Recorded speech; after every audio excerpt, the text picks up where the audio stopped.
we do have good leaders on that team. We have a great locker room. We have great chemistry. You know, we've been to the NFC Championship 3 times. Like, what do we really need to break through that last wall to get to the Super Bowl?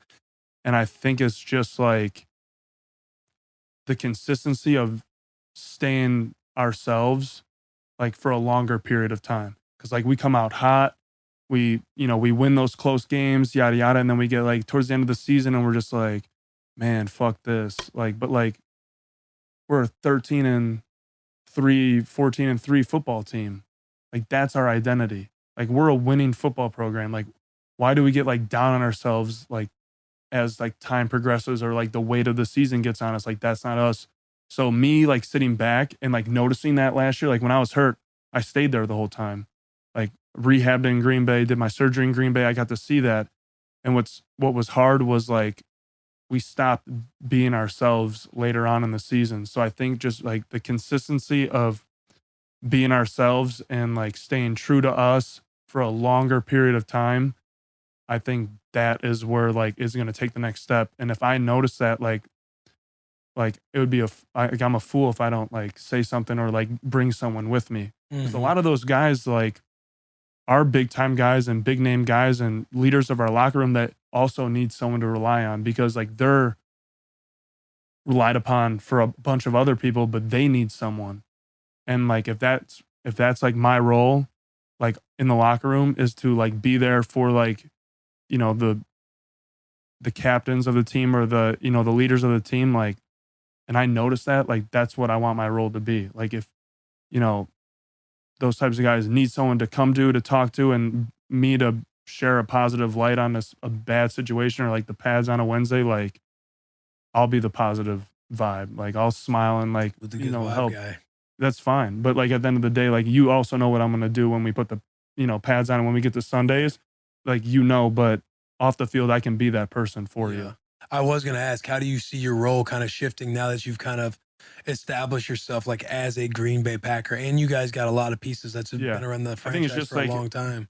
Also just like taking my leadership to the next level and just being more like just holding more people accountable and holding myself more accountable. Like I was saying, like towards the end of the season, like we just need to, and I'm not saying like, you know, people are like fucking up or like doing stupid shit. I just think that like it's a long grueling season, and up in Green Bay, it's tough. You know, you got the winter, it's cold. It's like, it just sucks ass. Like waking up and like, it's a grind, but like, just like reminding people that like who they are and what they bring to the table. Yeah. Like that can only be beneficial.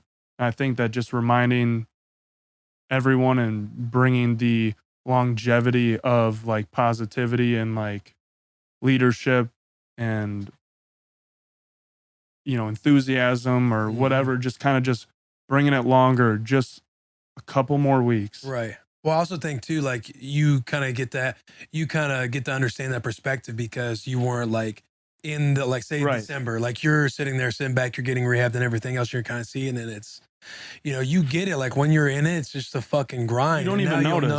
You don't even notice. And then now that you're going into it this year, once you get to that point of the year, like, you know, like you're saying it, there's something that can be, whether it's a spark or a conversation with somebody to be like, hey, like we know we're in the fucking gritty part, but we've been here 3 different times. Like how tough is that, knowing that you guys have been this fucking close every year with Aaron Rodgers, and just you know the way everybody lifts up the Green Bay Packers. Right. But once you guys get into that NFC Championship, although it's a good feat, it's like, what's it going to take to get to the Super Bowl? Right. And that's the toughest part. And no one wants to hear it from a coach like year in and year out. And like later on in the season, because it's easy for a coach to say it.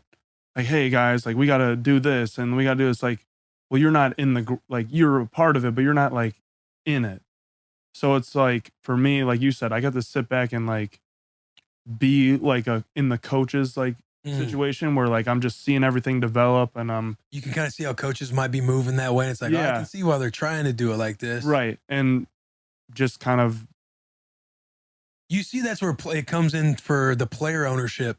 where the player ownership. Well, the best teams are player led. Exactly. Yeah. And like those are the times of the year where coaches can do as much as they can. But if like the players aren't holding up this or aren't holding the standard or holding the front line, and your best players and stuff, that's where it gets dicey at the end of the year. Not saying that's where you guys are at, but like you're probably seeing from that bird's eye view or the coach side, like I see why he's being like that, but I also see like why he's not going to motivate this player because you're this long in the year and the player don't really care to hear it. But if a player were to say some shit right here, then it comes off differently. It's out of love, dude. And that's like because like no one on our team is sensitive when we talk to each other, but I just don't think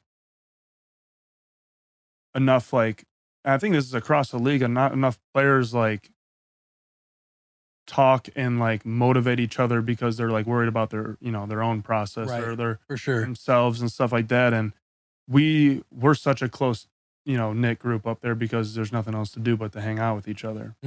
So I think that just reiterating and continuing that like longer into the season, like, because everyone's hanging out and like happy, like, it's summer, it's fall in Lambeau, and then it's like November in Lambeau, and that's like like Lambeau Field, and then it gets snow, and then the snow games are fun, but then it's like playoffs and like there's 4 teams left, and we're just like the only ones practicing. It's like a lot of walkthroughs and it's just monotonous, and it's like we need to like, that's the time to take off. Right. Like that's not the time to like plateau out. That's the time to hit another gear and like go. Yeah. And a lot of guys do a great job of it. And I'm not talking, negative about any means. I just think that how close we've been and like the same thing kind of happens. It's like, now's the time to like, now or never. Like, and I mean, the results have already happened. You know what I mean? It's not like you're saying this and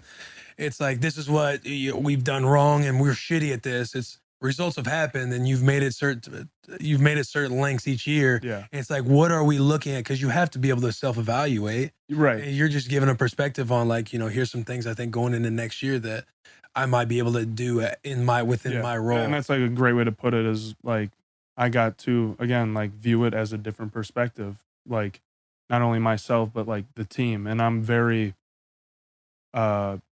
socially aware, like group aware, energy aware, like when someone walks in a room, like I can feel it. Like I can feel like how they're feeling and stuff like that. And I think I just need to use that as my advantage and in my leadership skills and to become a better leader, to take that next step for not only me, but to help the team. Because if I notice it and like I'm good at something, I got to use that to help the team. Absolutely. Else I'm a fool. Yeah.